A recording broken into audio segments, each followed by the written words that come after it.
E chegamos hoje, neste 24º domingo do tempo comum, ao centro, ao coração do Evangelho de Marcos, o mais antigo dos Evangelhos.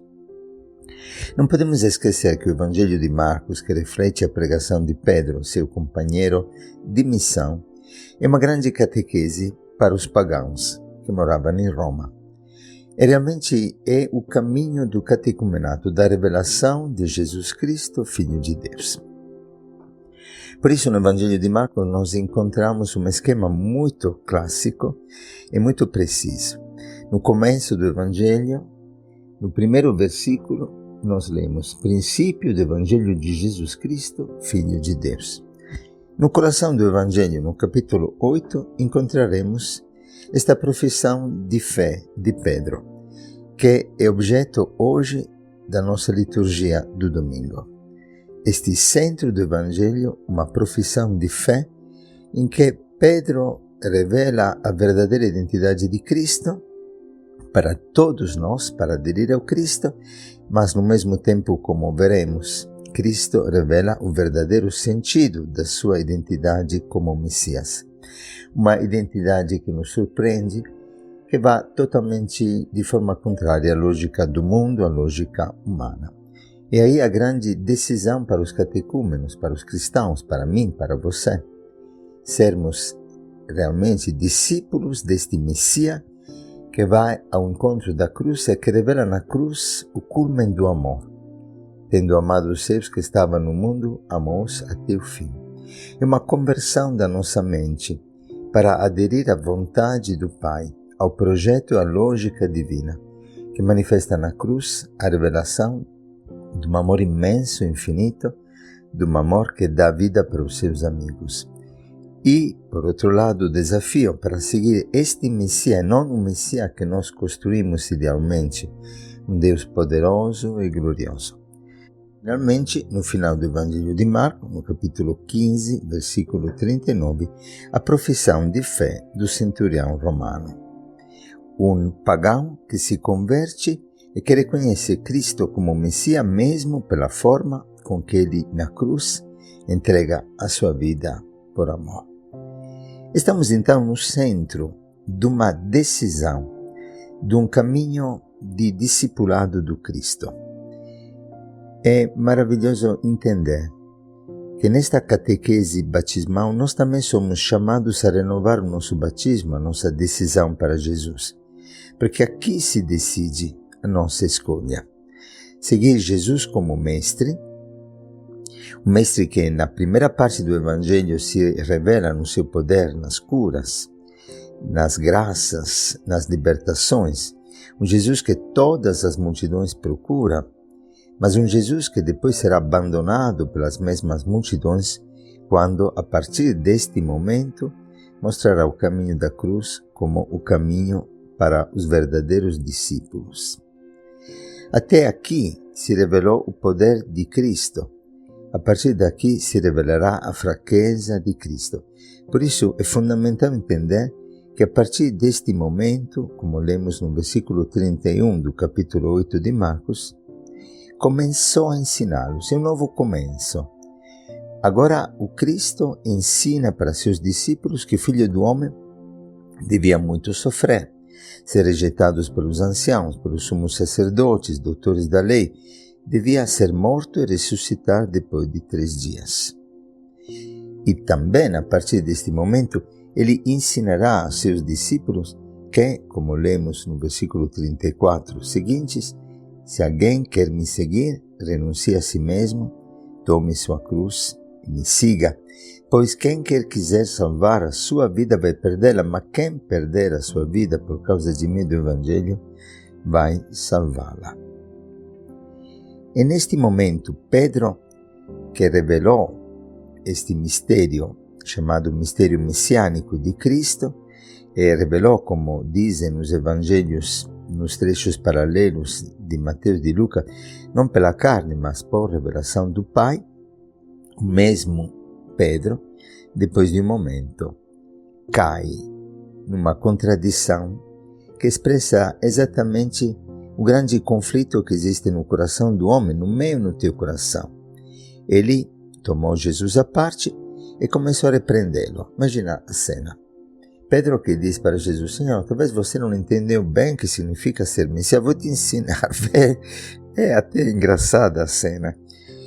E Pedro quer mostrar o caminho para Cristo ser Messias, assim como o povo, assim como nós, muitas vezes, gostaríamos que fosse.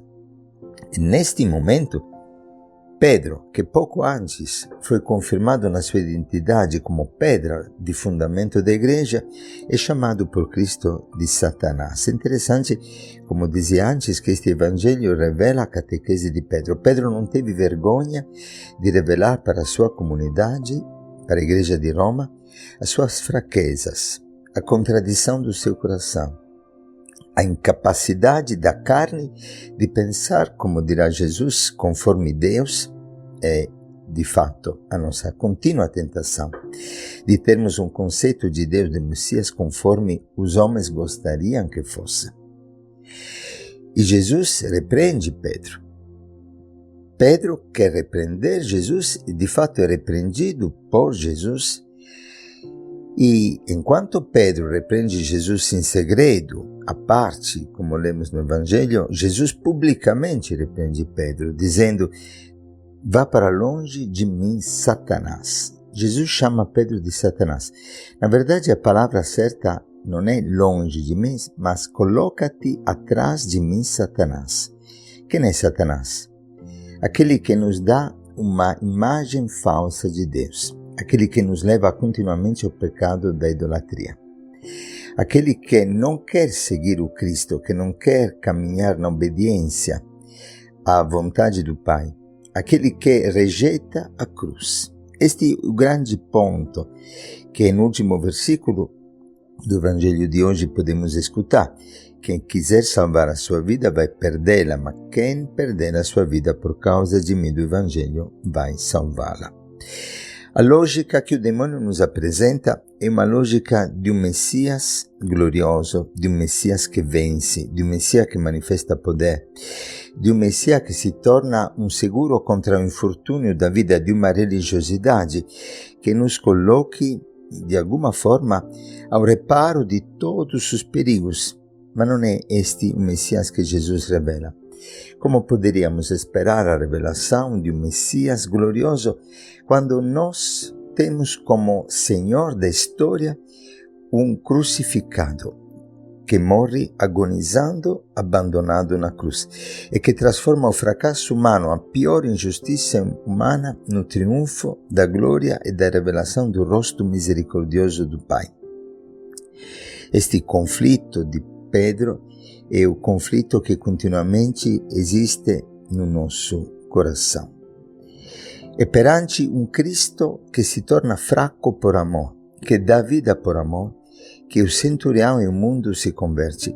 E perante a fraqueza daqueles que sabem dar a vida com Cristo, e perante a morte dos cristãos que se tornou fecundidade da igreja, este sangue dos mártires que se tornou fonte de vida e de conversão para todo o paganismo romano, que Deus revela o seu poder. É na fraqueza, como escutaremos quando o Cristo se revela para Paulo, que se manifesta realmente o meu poder. Não é o sangue, não é a lógica humana, mas só o Pai, só o Espírito Santo pode revelar-nos este caminho, o caminho da glória pela fraqueza. De fato, foi pela morte que Cristo venceu o autor da morte, Satanás. Como lemos na primeira leitura de Isaías 50, pedimos ao Senhor que abra o nosso ouvido. Para quê? Para que não resistimos, para que possamos oferecer as costas para aqueles que batem, as faces para quem arranca a barba. Não desviedes a palavra ao rosto de bofetões e cusparadas, mas o Senhor é meu auxiliador. Não é a cruz em si, mas é a glória que nós proclamamos de um Cristo ressuscitado, mas o caminho, o trampolim para entrar na vida plena é o caminho da cruz. Um caminho que o mundo não aceita, que o mundo rejeita, que a nossa carne rejeita. Não é a primeira vez que Jesus fala da porta estreita, e se Jesus pede para os apóstolos de guardar esse segredo, assim como ele calava os demônios que antes de Pedro manifestavam Cristo como Messias, é porque era necessário passar pelo caminho da cruz. É por isso que o Senhor ainda diz, no capítulo 7 de São Mateus, que não quem diz Senhor, Senhor, mas quem faz a vontade do Senhor entrará no reino do céu, não aqueles que fazem necessariamente milagres, curas, libertações.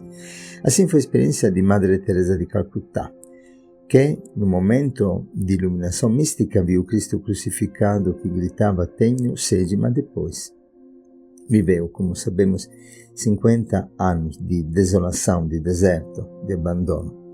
Como diz São João da Cruz, se você renuncia aos teus desejos, encontrará o que deseja o teu coração. Renunciar à nossa vontade, caminhar no caminho da obediência, um caminho, muitas vezes, que realmente nos leva a atravessar o deserto para chegar na terra prometida. Seguir o Senhor. Quantas vezes as pessoas se lamentam, o Senhor não me escuta, eu oro e não vejo que Ele escute a minha oração. E talvez o Senhor diria para nós como para Pedro, coloca-te atrás de mim, Satanás. Será que Ele que não me escuta? Ou eu que não escuto a vontade do Senhor e que não quero percorrer o caminho do Senhor? Um pai que ama não poupa sacrifício aos filhos. Um pai que ama ajuda o filho a amadurecer através das provações, através das dificuldades, e ensina o filho a caminhar no caminho em subida. Por isso, Jesus vai na frente, Ele nos ensina o caminho da cruz e nos pede para que possamos segui-lo, entregando a nossa vida por amor. E só assim os homens se converterão, porque olhando as nossas obras reconhecerão o toque do Senhor, como aconteceu exatamente para a Madre Teresa, que consumindo-se com alegria, mesmo tendo no coração tanta desolação em determinados momentos, manifestava o rosto do Senhor. E quantas vezes ela escutou as pessoas dizendo, no seu olhar eu vi o olhar de Deus que me olhava e penetrava. No seu toque, eu vi o toque de Cristo. Muçulmanos, hindus, que encontraram Cristo através do toque de uma mulher, pela forma com que ela, consumindo-se, amava a todos sem distinção.